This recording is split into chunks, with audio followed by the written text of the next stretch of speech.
start by sharing what we learned or loved about the reading in the book, this book. Or if you have it digitally, the one that looks like this on the digital. So I know for me, I had oh, sorry, Lori, go ahead. No, you start. I should say, I listened to these Pinterest, like Pinterest, I'm reading it as I say it, on the podcast, like, you know, a long time ago. But I am much more of a visual learner, so like reading it in the book makes such a difference for me, and being able to like write down notes to remember. So I gained like a whole new level of learning this time around, going through these messages. So I wrote down last time. Yeah, I agree. It makes a huge difference when I can see it in print.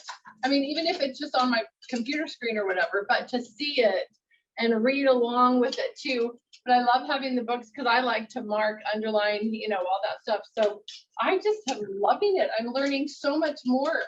You know, that's how I feel about it anyway. Yeah.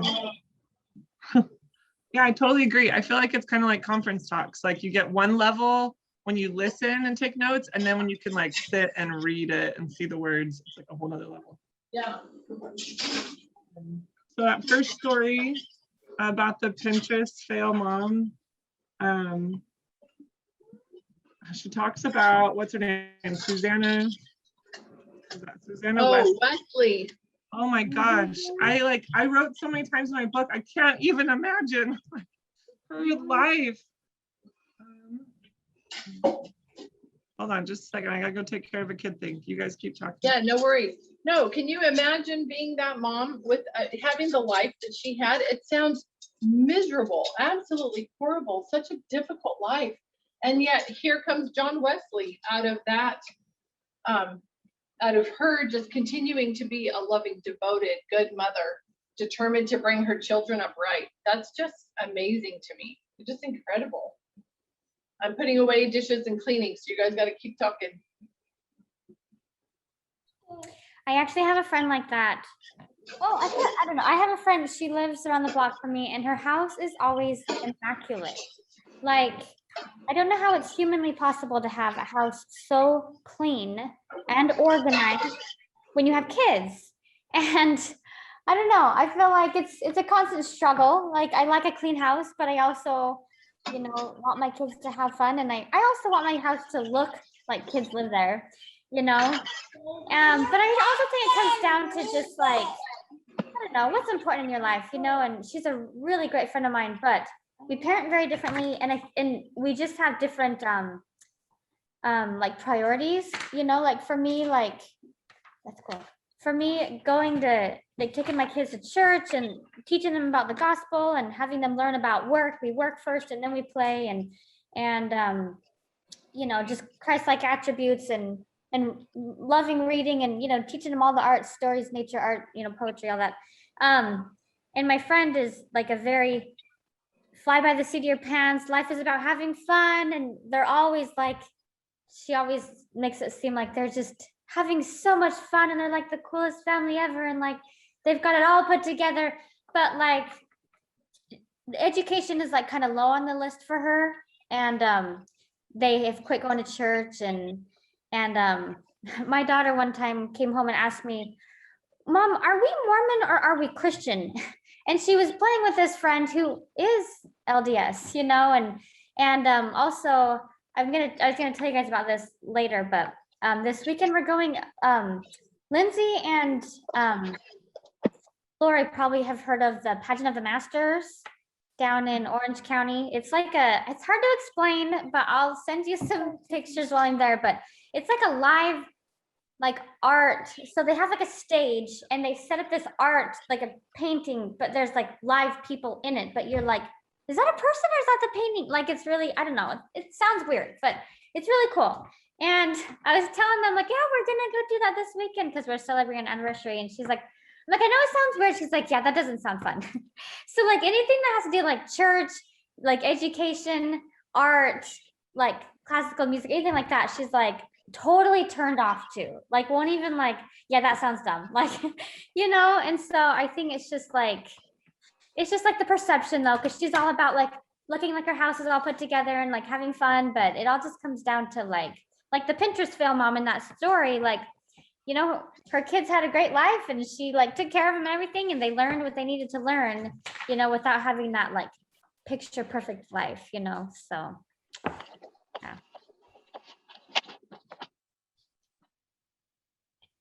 Yeah, that's a great example. And I'm sorry, I jumped ahead because I jumped to the Susan Wesley story. But yeah, that's hard when you have that direct comparison contrast, but it's like any of this, that this is the hard part, is being brave enough to be different and to look different than everybody else, and still forge ahead, do what you feel is right. And that is the hard part. It is hard too, because I think a lot of people, like before you do it, like people don't understand it. So they're like, why would you homeschool? Why would you go to this art show? Why do you listen to classical music? Like, why do you do all this stuff? Like, that's just weird, So it is hard because people just don't get it until you get it. Right. That's so true. So true. It makes such a big difference when you have it like solidly in your heart, it's the right thing, then you can keep moving forward in spite of all the people that around you that think you're nuts, and don't understand what you're doing. And it's such a blessing when you feel like in your heart, of what it is that you're supposed to do, so I think that's that's always one of the first things that I say to moms when I'm talking to them is, pray about this, pray about what you're supposed to be doing so that you receive confirmation, because that confirmation carries you through all kinds of difficulties. I think, in my experience and a lot of the moms I've talked to, makes a big difference. Lindsay Bunting, you're back. Were you gonna? I'm back. What are you guys talking about? Well, I think I saw Carrie raise her hand, but maybe she was just saying hi. But did Carrie have? Yes, sorry. I was gonna jump on video and now everything's blowing up again. So first, I want to apologize again for the beginning. I'm so embarrassed, and I'm so thankful that nothing insane was said. My husband came in the room, and I didn't realize that I was unmuted. And I'm just sorry if that was so strange. Question: when you guys are talking about the just bravery to be different. So I'm at I guess this would be my second year doing Well Educated Heart, but my girls are very young. They're 5 and 2. So in a way, it's just amazing to have so much freedom, because this isn't like, make or break time, like I have time to find my rhythm.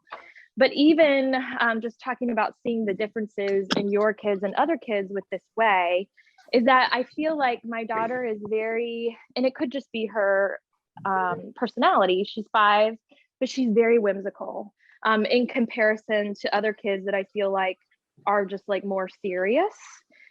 She basically, like, she wakes up and she's in her own world for hours, just changing costumes and playing with whatever. And I feel like her friends are not even doing imagination anymore. And I have her in a music theater class, and it's just like, it's almost like even in that setting, she's like the weird kid, like they're doing step touch, and then in between she's doing like an interpretive dance, like in the break, she's just like in her own world. And I don't know, do you guys find that your kids almost seem younger than other kids? I don't know if that's the right word for it, but they're just, she is free. There's definitely a freedom about her, and I don't think it's bad, but it is noticeable sometimes. Yeah, Rachel. Can I speak to that? Yes. No, I don't know if it's a well-educated heart thing or just a personality thing, but I think that when you are involved in these things that connect more to things of spiritual nature and just keep you connected to nature and the music and the art, those things that just fill us in a different way than the things of the world fill. I think kids just are naturally different. I I definitely feel that with my kids. not that I'm embarrassed, but sometimes I'm like, I just know my kids are not like I know that they're not like a typical teenager. And in so many ways, I'm so glad. And in other ways, like one of my 13, he turned 14 this weekend. And he is very like much like the other day I went out and he was just sawing a piece of wood. He's just like, I just love being out here and just working with wood. I was like, okay. And he has some OCD and some anxiety, and he has been seeing a therapist. And even his therapist is like, you need to put him in high school. He needs to learn to socialize with other people. And and it's just like, he will be eaten alive if he is around all of just that kind of influence, because that's so uncomfortable for him. And I think he just tends to, it's not an immaturity. I think it's just, and it's not necessarily, I don't want to say that they're naive. I don't know what the right word is, but just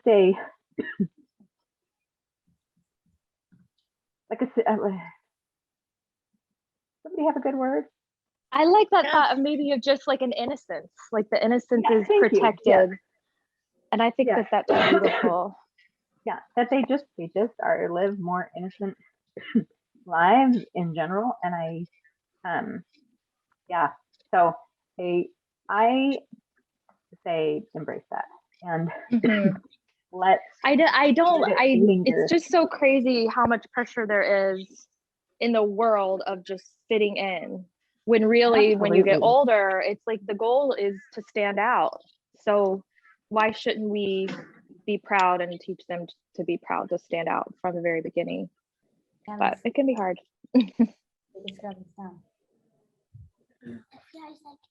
Yeah, and I think it's another thing to add to that is they're supported. They're supported in a very different way. They're set apart from the other kids. This is where I use that phrase, calves in the stall, that comes from the scriptures. They are protected. I would have people ask me, well, don't you feel like you're sheltering your children? And I would say, yes, absolutely. And that's my job. That's my responsibility. It doesn't have to be red. Just any color. And I think also, I think it's awesome. I think it's wonderful because kids would naturally continue on the way that they do when they're home and they're not feeling the pressure from their peers to conform. So what you get to see is what children really do at these ages. Public education has changed that, and it's molded them to what is cool and popular and those kinds of things. So, and Lindsay Cardall, just so you know, in case you want to know, you're not muted, but I don't care, but just so you know. And then like what I'm seeing at camp right now, these older kids, this is the older session. So they're how old are they? Who's in here? The kids are 12 to 18. Is that right? This session? Yeah. So they're 12 to 18. And a lot of times during this session, you get kids that are, they're still kind of feeling the pressure to be cool.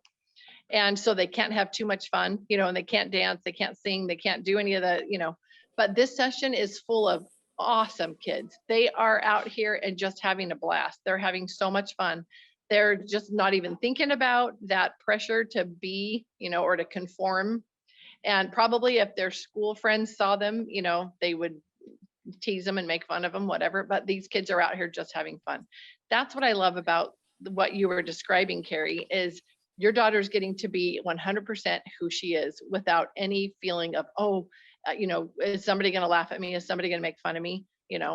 She's just getting to be herself. And I love that. I think that's awesome. I used to take a pirate. It was either a pirate or a cowboy, and a princess, almost always a princess, to shopping with me, because my kids love to dress up and they didn't want to change out of their dress up clothes. And I didn't care. I wanted them to be able to be who they were and, and embrace that. And I love that, as long as there wasn't going to be somebody that would, ridicule them or make fun of them. And yes, just the sink. I don't know what else to, yeah. Yes, there's a microwave drawer in the kitchen. Sorry. I had somebody come to me one time and tell me that it was so awesome that my kids were not cool, and that that she thought it was really important for her kids to be cool, and she wished that she hadn't, and that I should be really grateful that my kids weren't cool. And it was kind of one of those mixed compliments. I was like, okay, thank you. But now I know that it was a great compliment. So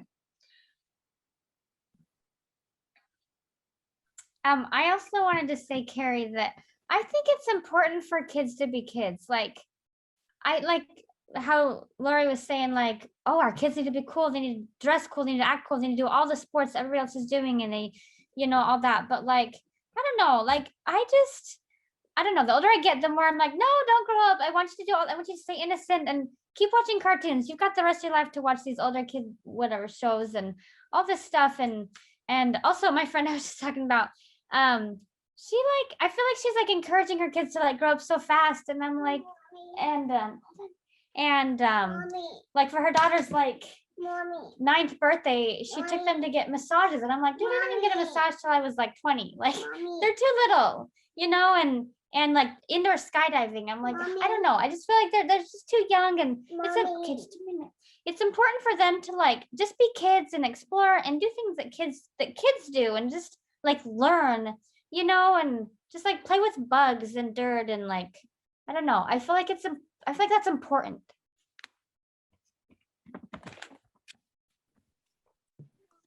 Yeah. Funny, because I feel like I have a couple of kids who I'm always trying to like get them to be kids. They've been so serious their whole lives. Like they were born grown-ups. And then I have like Lori said, I have a cowboy always with me at the store. So I have a little of both. It's kind of fun. I like the ones, I like when they want to play. And it's really fun to see my more serious ones when they do play, like they let go and they don't think anyone's watching and they just play. And it's so cute.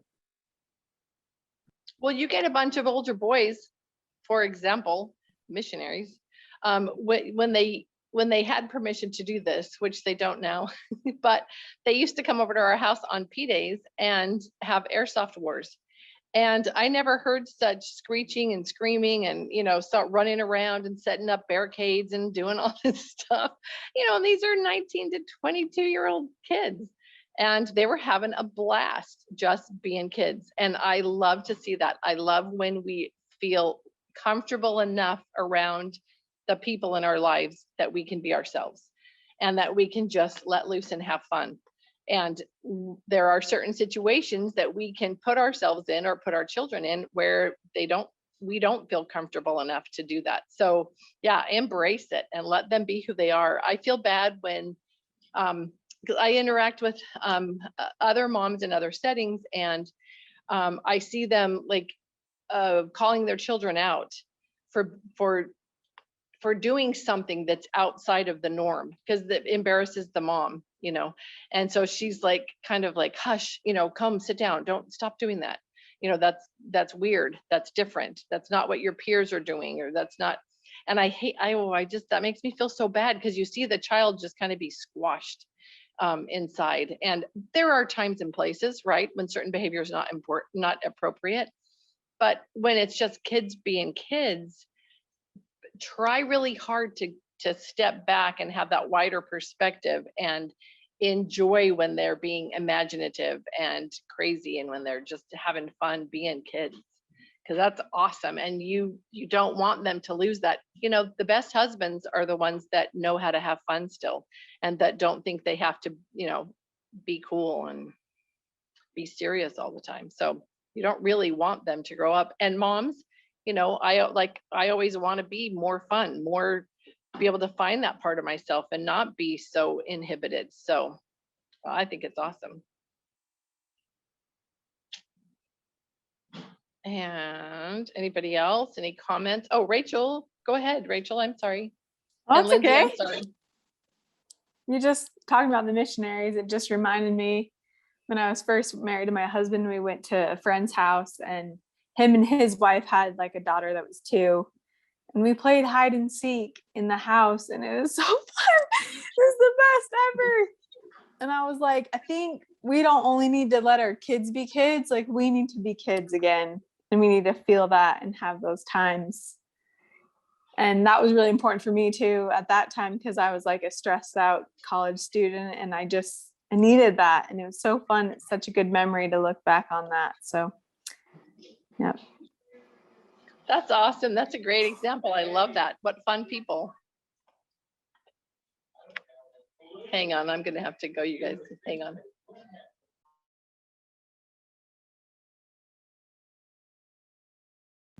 Okay, sorry I'm talking so much, but I have one more thing. I also think that like if your kid acts like not mature for their age, I have learned that that's not something to worry about, because my older daughter is very mature for her age, and she's only 8, but she's like ready to babysit. Like she's so like responsible and thoughtful, and she can do a lot of things and wants to, and she's a people pleaser, and so she always has seemed so smart, because she just loves to show off like how like the things she knows. Thank you. And my son is like the opposite. He has this like okay, he has this personality where like he knows things, but it's like, why do I need to show anybody that I can do that? Like, and he's like reading way earlier than she did, but he acts like so dumb sometimes. Like for a while we were really worried about him. We're like, oh my gosh, this kid has no brain. Like we were worried about him, but like he is just as like smart as her. He just doesn't act like it, because he just wants to play. He doesn't want to stop playing to go potty or to like do anything. He just wants to play. And so he seems like he's not gonna get, or he's not as educated as her or as learned as her, or whatever that people worry about, but he's doing just fine. And even though all he wants to do is play. So it seems like we want to worry about it. Okay, but I don't know. It's kind of like Lori always says, just trust it.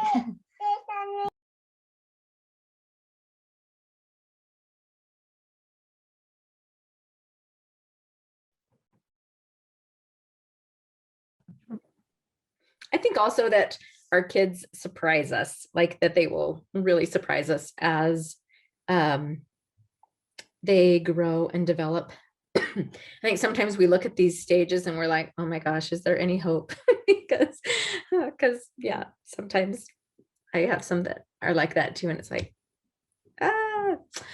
but I think that when you allow them to have that freedom to relax and be okay to be who they are, that it allows them to mature in a deeper way. I think there's such a difference between maturing to fit the world's standards and maturing just naturally how they are and who they are, and those experiences and the things that that really make them who they are.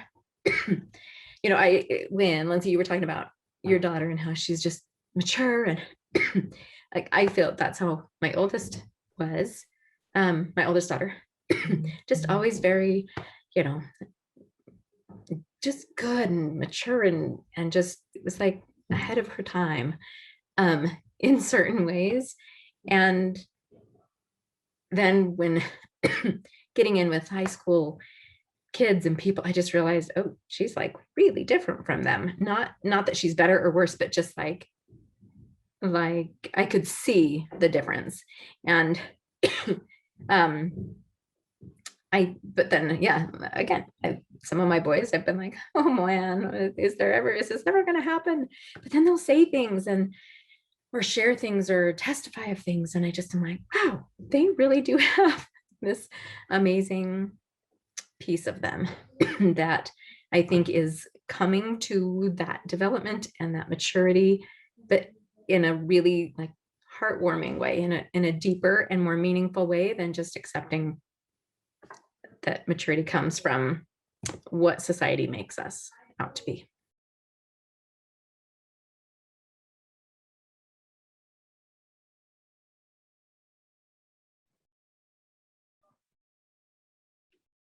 Yeah, I always like who is it? Albert Einstein, who said, if you want your kids to be smart, read them fairy tales. If you want them to be smarter, read them more fairy tales. I think these fairy tales and this play, like play is the work of children. And the longer they do that, like the more they're gonna learn. And the like, that's what we want. Like if we don't let them keep doing it, it'll be harder to like bring them back to want to do those things again. I just think this is not a worry we should be having right now. Worrying about our kids not growing up fast enough. So yeah. Laura, you make this look so easy, like guiding the conversation. You always know just the right question to ask to like get it to the next topic. Can I talk about something else then? Yes, Rachel, go. Well, I know we're talking about that story, in the very beginning, all the things that she went through, and I loved the part that said, in spite of the messiness of her life, this mother changed the world and she didn't even know it. And in reading that, I was feeling like often that's how I feel. I'm just a hot mess, and there's been so much happen in my life and so much up to this point and so much I'm still dealing with. But sometimes I just feel like it makes me feel like doubt my ability or like my potential as a mother, because I'm like, man, I just don't know. Like they would be so much better with someone else. And I just love that line, because in spite of the messiness of her life, this mother changed the world. That what things are going to come that I don't even know. I can't even foresee the greatness that can come from my children. Not that they need to write songs that we sing every Christmas, but that there can be great things, and I just don't even know it yet. And I may never see it, but that I just felt this hope and this promise of there are really great things to come, despite whatever I've been through or any mother has been through, whatever you've gone through or are struggling with, that there's still so much hope and promise in things to come.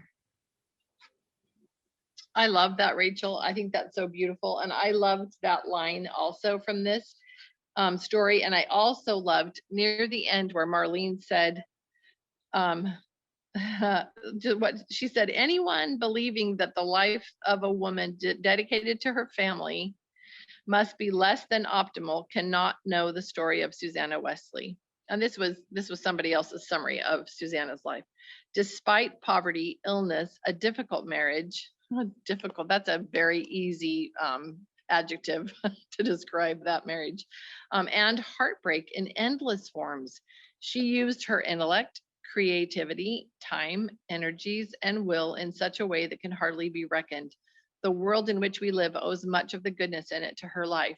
Now, sometimes we read things like that and we think, okay, but I'm not that kind of a woman. I don't describe myself as using my intellect, my creativity, my time, my energy, all of this stuff. I know myself, and I know that I have flaws, and I know that I'm not perfect, and I know that I don't do all that I could do every day. And so I somehow, I discount myself. But that's where we make mistakes. We should not do that. This last sentence on this page, I just loved. It's such a good description of mothers and of all of you. And so will the world owe much of its goodness to you, sweet, dedicated mothers who diligently move forward in faith. So I know you, and I know that you are sweet. I know that we aren't maybe sweet all of the time in all of our moments and all of our days, but we all have sweetness within us. We are all dedicated mothers, or we would not be showing up here. We would not be doing the work. We would not be trying our hardest, trying to be better moms, to be better teachers, of our kids, to be better nurturers. We are dedicated to this cause. We make mistakes. We have days where we're just not at our best, but we are dedicated to this cause. So we are sweet, dedicated mothers, and we do diligently move forward with faith, in faith. So that is a description of you right now in your life, and the world will owe much of its goodness to you. So do not discount that. That is what Satan wants you to do, so that you become discouraged, so that you do not realize the power and the impact that you have on your children. A few good moments of mothering can turn out really great kids. If you knew the stories of some of these kids that are out here, I don't know how they're who they are. I don't know how they smile and move forward in their days with the history that they have. So a little bit of mothering goes a long way, and you're doing a lot of mothering, and that's going to have an incredible impact on not only your children, but on the world around you. So do not let the father of all lies tell you or convince you otherwise. Sorry.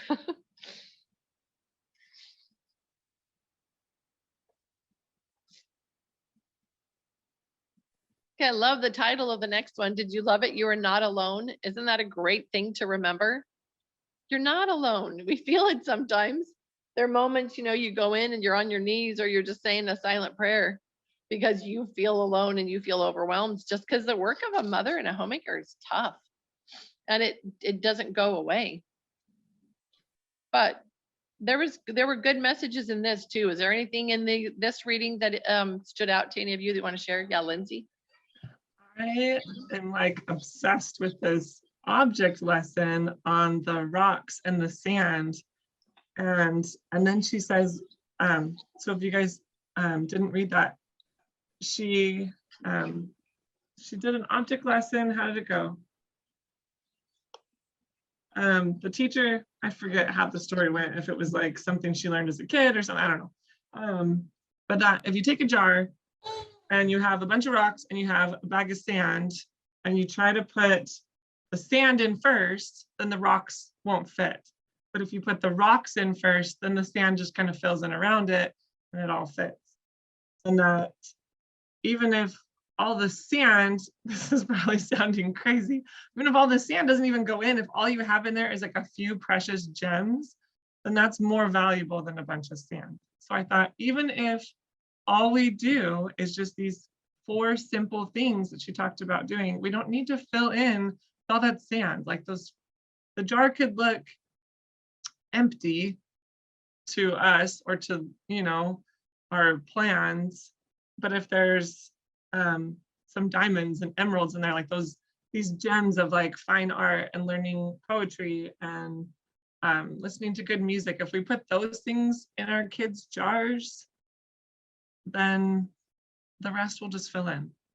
Is this making sense? I just love this. And it's like, I always say first things first. Like if you do the most important things first in your day, the other things happen anyway. And that way you get it all done. So if we focus on these important things first, the rest will just fill in and it will all fit. But if we fill our days with all these little things that are just sand, then there's no room for the gems. It's just amazing. I love this object lesson so much. Yeah, and nobody wants to believe that. Nobody, well, actually, what I think is every mom wants very badly to believe that, but we've been trained otherwise. We grew up with a different idea about how things work, and the whole world is telling us something else, and you have to measure, your progress and all of that. And so we think, well, that must not be possible. It must not be that way. And yet it is.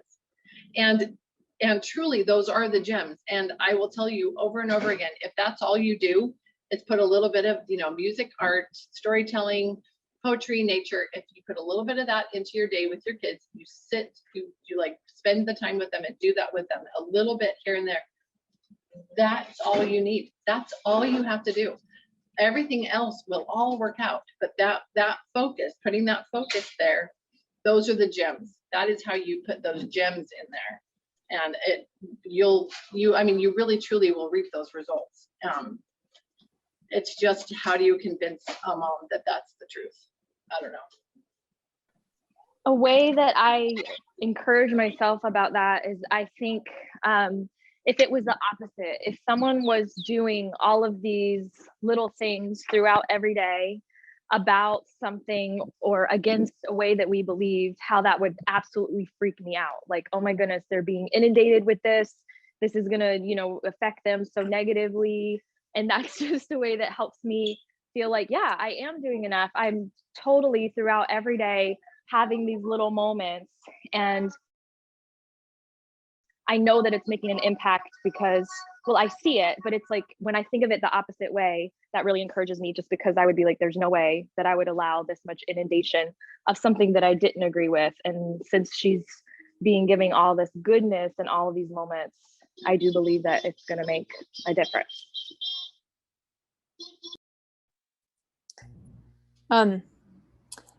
I've talked about this before, but I come on so seldom that, but just, I feel like this goes with what we're talking about. And I'm here today and doing Well Educated Heart because of my great grandmother. And I was going to read a poem that my grandma wrote about her. And she was a heart educator. And so I thought this would be really fitting. So it's a little long, but I hope you'll like it. My mom, 5'5", with dark brown hair, a little quick to anger, but just as quick to make things up. I never dared to shout at her. She loved to hear "Hold Thy Hand" always and together. Those are songs. She liked music, reading, poetry, and even rainy weather. She had a book of lyric poems, some that she collected. She liked them on the sad side, with an ending unexpected. We often read together, and I remember well running home from school with a brand new poem to tell.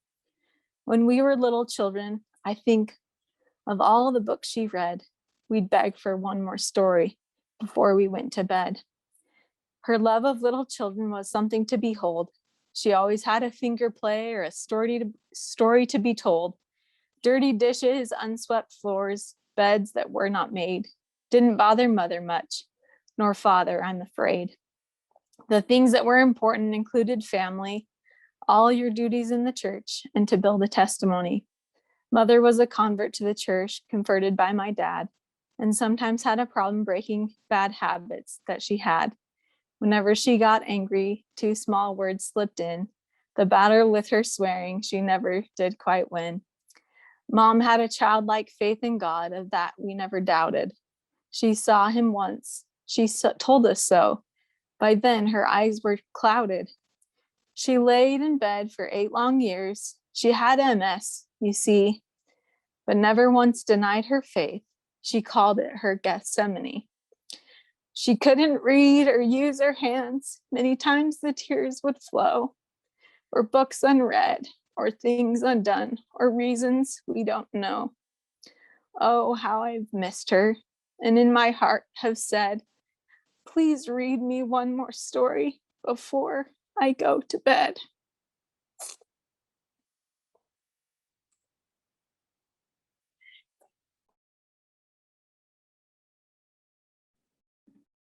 It's beautiful, Rachel. Thank you.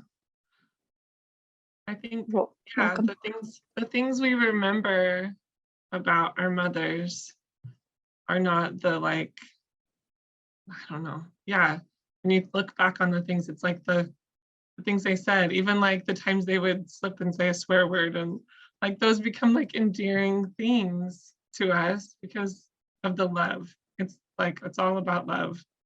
And I think I even made a note or something about that, how it's not about, yeah, it's not about the results or lessons or to-do lists or checklists. It's just about love. And if we love our kids, then they're going to write amazing poems about us like that someday, right?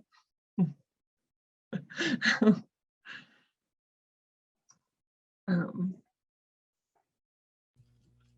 had a thought. Yeah. I love that poem, Rachel. That was so sweet. I've been having for my parents for Father's Day, Mother's Day. I bought them this like, it's like a book thing, and it sends a question for them to answer every week, and they write out their answer to their question, and then at the end of like a year, it turns it into a book, and then it's like all of their memories. So it's a way to kind of get them to think about things in their life and focus on one specific thing so they can write about it, and then you kind of, anyways, super cool. And I got one for both my parents, and I've been reading some of their answers, and like just the interesting things that lots that I heard about, but others lots that I haven't ever, stories I've never heard. And that has been really cool. And just like that poem and what you're saying, Lindsay, about, our parents were not perfect and our parents weren't perfect, but if they're trying to do their best, like Heavenly Father really does magnify their efforts, and helps us to like do so much more, right? Like I think about the principle of, like if you light pushes out darkness, right? Like people say darkness doesn't push out light, but light pushes out darkness. So if you light a match, even just a little match in a dark room, the darkness has to move out, right? Even just a little, right? And I think that's that's really interesting if you think about it, just like in spiritual terms, right? Like any light that we put out, it pushes the darkness out, even if it's just a little bit of light. And then I also think about, I call it the principle of tithing, but I think it's actually in more than just tithing, that like if you pay your tithing first, you always have enough, right? I don't know if it's like, and I feel like that's true with everything else. Like anything that you're doing, if you're trying to do the Lord's work, like it's just like you're talking about with the jar of sand, right? If you do the Lord's work first, you give your time to Him first, everything else that's important will work out. Like you'll have enough time in your day.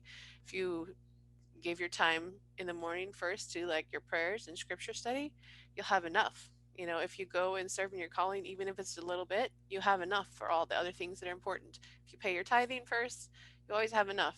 And I just feel like that is so true in other areas, like in our as mothers too. If we're trying to like focus ourselves on the Lord first, then we're going to be having that little bit of light that's going to push out the darkness, and it's going to be magnified. And even like thinking about my parents, and there are lots of things they struggled with, and they were both converts to the church, but I look at them in comparison to their siblings and like also just the impact that they had on my life, and I think it is pretty amazing where all their children are, and like how much they have their choices to try to do what was right, like change the whole trajectory of our family compared to their siblings and their siblings' children. It's really interesting to see that, and obviously they're different people and that makes a huge difference, but like it's so cool and kind of like makes me feel so grateful for just they just tried to do their best, and that's awesome. So anyways, I know that's true in our lives too. Like if we're just trying to do our best, Heavenly Father's going to help that. So that's all. That's all. It's kind of random. Oh, I love it. Where's Sister Paula? Sister Paula, her video's not on. And say hi. I have a little witch with me. I think she heard us talking about dressing up, so she's like, that's a great idea. I love the story in the You Were Not Alone about the little baby, and she's just crying out for help, and she gets, this is Marlene. Sometimes I forget whether she's telling a story about somebody else or if it's her story, but this is her story. And she got the answer, like, like someone grabbed her by the shoulders and said, Marlene, he was my son before he was your son. Don't you think I care? And just that like wake up call that, yeah, it's not just all us, like we have help, and Christ has just as much shared interest and in our kids, like outcomes and all of that he's gonna help us. Like it's like she says, it's a very real partnership. And there's gonna be joys and sorrows and all of that, but we're not alone. That's why it's called You're Not Alone. And there's hope, and there's, like she says, we are not alone, that someone much wiser who loves our children even more than we do stands ready to help if we let him. So I find that so comforting to know that we don't have to like figure out what to do. like we're going to receive those answers for our kids because he cares even more than we do. So if we just like let him in and let him help plan our days and know which things are the first things to do, then we'll be good. It says he's anxious to teach you. Like I love that. Like we just have to wait and listen and know what to do with our days, and we'll know which gems to put in there first so that the rest all falls into place. Can I share something really quick? Yes. Okay, so this past month, or whatever it's been, I've had like some ups and downs and just having a really hard time with how I'm feeling on the inside. Like things are going fine in my family, and it's not, anyway, it's not like huge things, but me just feeling inside. And I've really been struggling with it because I felt like I was doing all the things and I was still feeling this. And I think it's just going to come and go in my life or whatever. But, and I got some really neat priesthood blessings that really helped. But I just kind of felt like my heart got hard again or something made it get hard again. And I was just getting really upset at my kids for stupid stuff, and everything was piling up. And so those blessings really helped me. But here's another thing that helped me. I looked at one of the playlists that Rachel Stevens made, and I listened to the song called Going Home by, how do you pronounce it? Libera something. Oh my goodness. It just touched my heart so much and made me just feel like, yes, I love my children so much. And I don't want to be like this. And I don't want to feel this anger at them. And I just was so touched by that song. It was so beautiful. I'm just like, I'm trying to remember some of the words. Like, "Goodnight, my angel, now it's time to rest." And like talking about how they're not here anymore. And I just thought, I need to appreciate them while they're here. And it softened my hard heart. So I just felt so grateful for that little moment, because I still have hard times. And I still struggle. And I'm probably always going to have struggles. That's just normal. But it's so true that music can help touch us and melt our hearts when we're feeling awful and when we're feeling not ourselves. And I don't know where I was going with this, but it really touched me.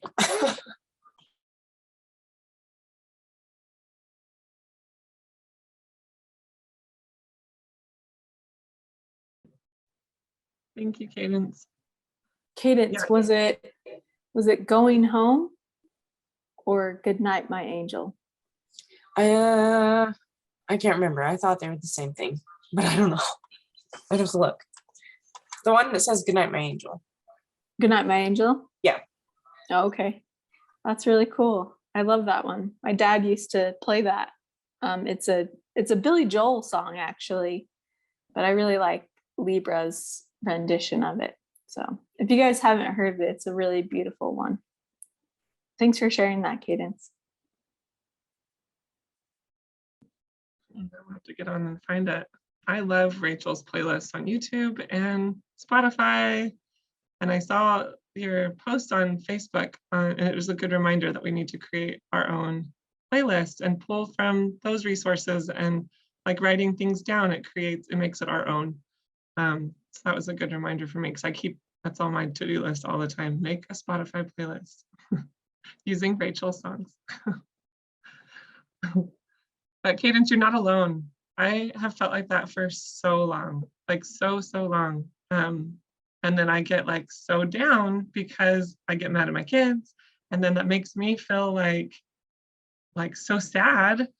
And then I kind of shut down. Like I used to shut down for like the whole day and be like, I'm too sad because I got mad at you this morning. Like I wasn't I wasn't giving myself, like I wasn't forgiving myself really quickly, and I wasn't giving myself that grace that our Savior gives us. Like I've like learned how to do that. So you said, oh, you'll probably always struggle with it. I feel like I have gotten better. So I know there's hope for you, that you'll learn how to recover faster as you like get down on yourself, and then your heart feels harder. I know exactly. I know you're not supposed to say that to people. I went to the emotional resilience class. You're not supposed to tell people you know exactly how they feel, right? But I have felt something similar, similar to that. And I think as we go through life, we learn how to bounce back from that faster, and how to not feel the negative feelings so strongly. We have more hope, and we know the good, and it just gets better. Can I say something too about that? I think that sometimes it's just like it, you being a mom's hard, right? You have hard days, and you do get frustrated, and you do sometimes maybe yell at your kids. I mean, I do sometimes. Maybe every day, every other day. But I think I love what Lindsay said about forgiving yourself, but also just, I think, saying sorry to your kids too. Always remembering to say sorry and be like, you know what? I shouldn't have yelled at you. I'm really sorry about that. Maybe a little bit more sincere than I just said that, but but but like being willing to acknowledge when you make a mistake to your children. I think that's a really powerful lesson for them to have, first of all, and also, that's just part of the process of growing as a parent and forgiving yourself, right? But I think also there are other times when we maybe need a little extra help. So and I don't like know anybody's situation obviously, but like after I had my babies, my last two babies, and I realized that after all of my babies, really, I had some pretty bad postpartum anxiety and issues, and that can go on for a really long time. And I think it also can um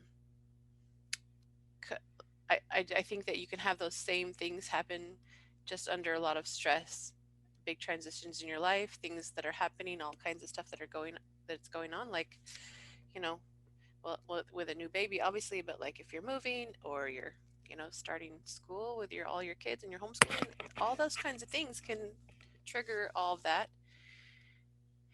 And being able to talk to a counselor was really, really helpful for me to realize more, to be more aware of what was going on, and to figure out how I could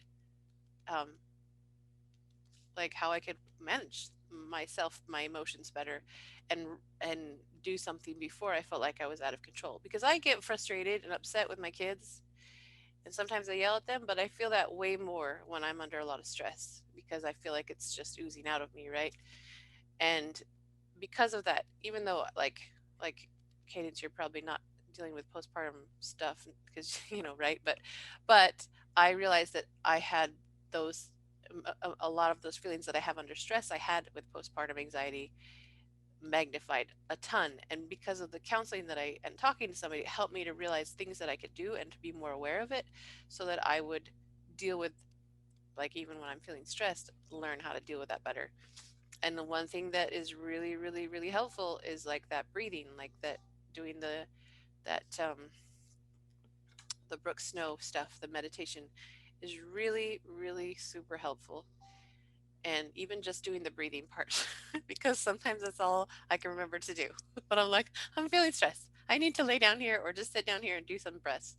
And that helps me a ton. So, I mean, it's totally worth it to do that, and just get some tools if you feel like you're in that situation, and it's like you don't know what to do to make it better, like to check out some of those things. Just saying, that's all.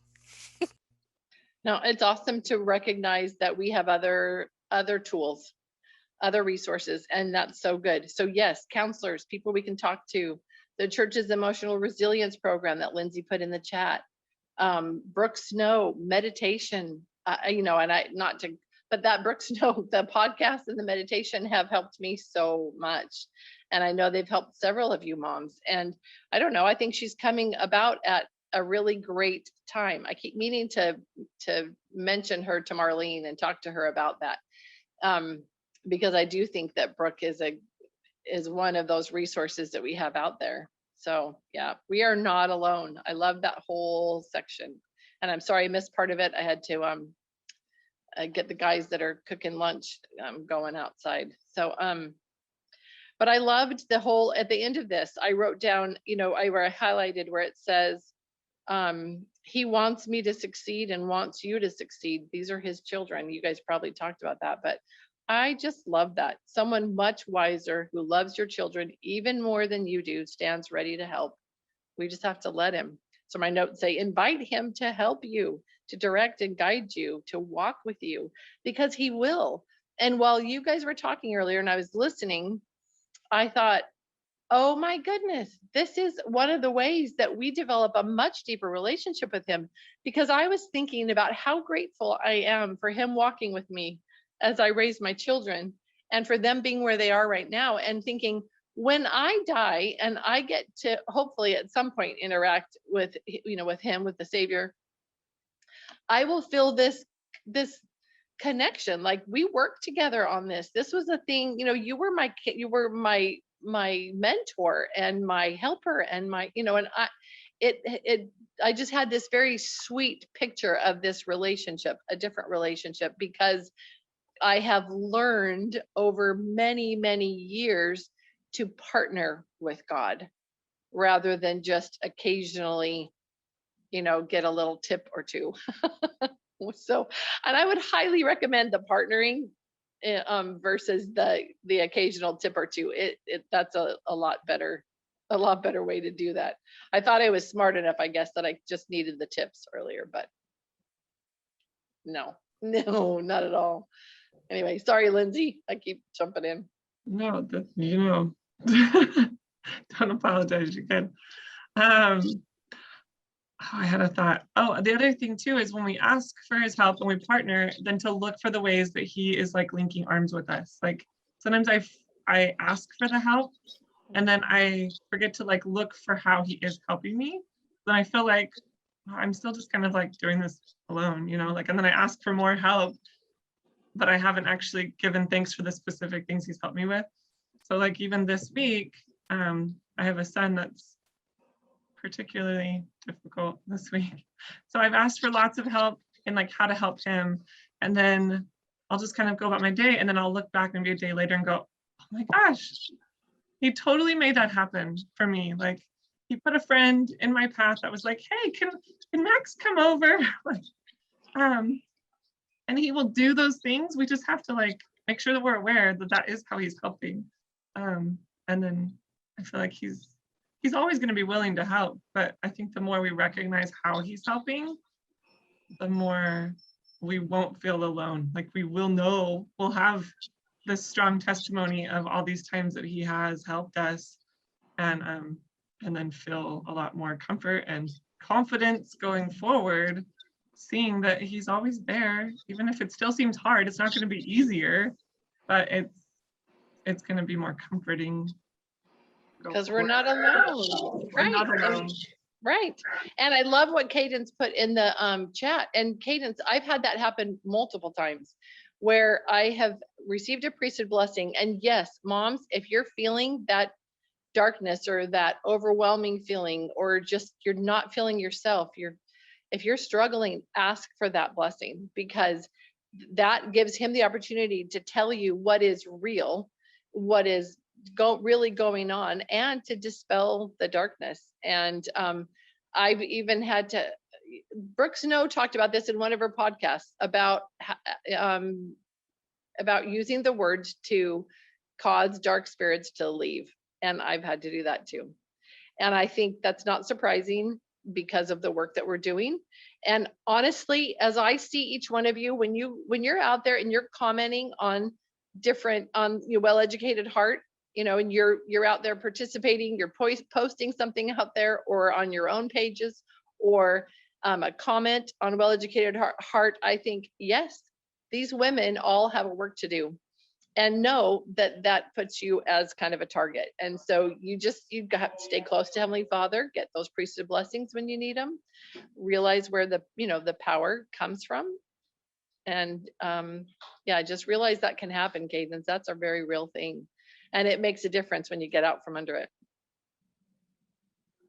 Yes. And Brick Snow also talks about how we can ask for the help of angels. And I have been using that, and that helps so much. And I think too, for so long, I was like acknowledging that it was Satan that was attacking me, almost like, I don't know, like when you're getting punched or something, if you just like pretend that they're not even there, maybe they'll just go away. So I've just like stopped acknowledging Satan, that he's even like tempting me or like making me feel sad or anything, like whatever, like I've just completely ignored him, and that's helped too. So no, I was just like every day I'd be like, oh, he's getting me again. And I think it made him feel like, hey, this is working, and he just kept getting me more and more. But yeah, so maybe just focusing more on the positive that is happening. Yes. I know that's helped me. Sometimes knowing what the source is makes us feel like, oh, it's not just something that's wrong with me. This is something that Satan's attacking me with. That also helps too. So all of that. Yeah, whatever it is that helps you. But yeah, I agree. Should we wrap up with building a temple within? Sure. I know we're a little after the hour now.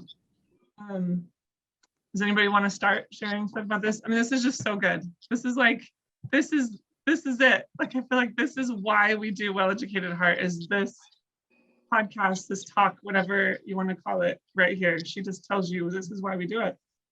And I love it so much.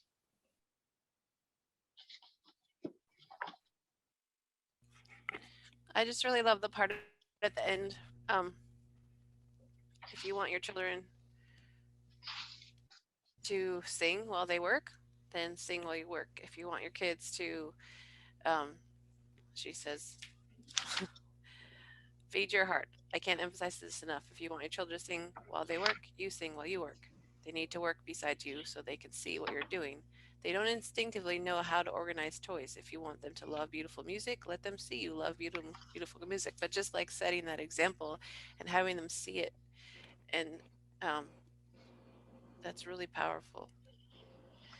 But I think it's like, you think about it like in Moses, right? Looking at the people, they're told to look up at the serpent on the staff, but it was too easy to do. So they're like, that's not going to work. Just no. And sometimes I think that's the same thing that we do, that's too simple. That definitely won't work.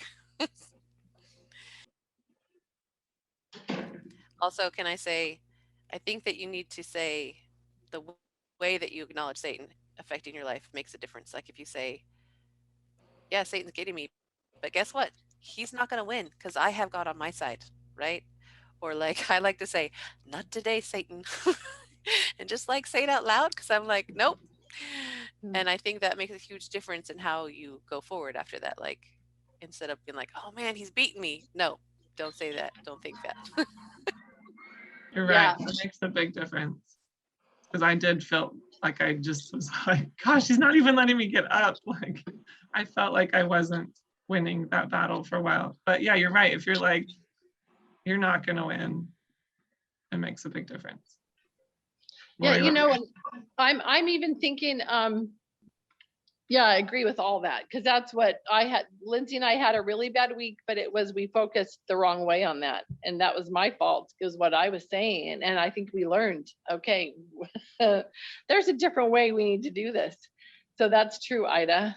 I'm feeling like this next week's reading needs to be this section again, the Temple Within, because there's so much in it. What do you think? What do you think, moms? Do you think we could do that again? Just these pages? I think we can move forward and include this one every single week. No, well, that's true. But yes, let's include it again and start with this one and then go. Okay. Like the next one. I say one little thing, just right here at the end. Going back to the beginning, well, all of these things that it talks about, when it talks about the music and talks about having those connections with those things of the spirit, and going back to that beginning story and how it said on page 39, through all the struggles and disruptions in life, there was one constant in her life. She never failed to keep her daily appointments with God.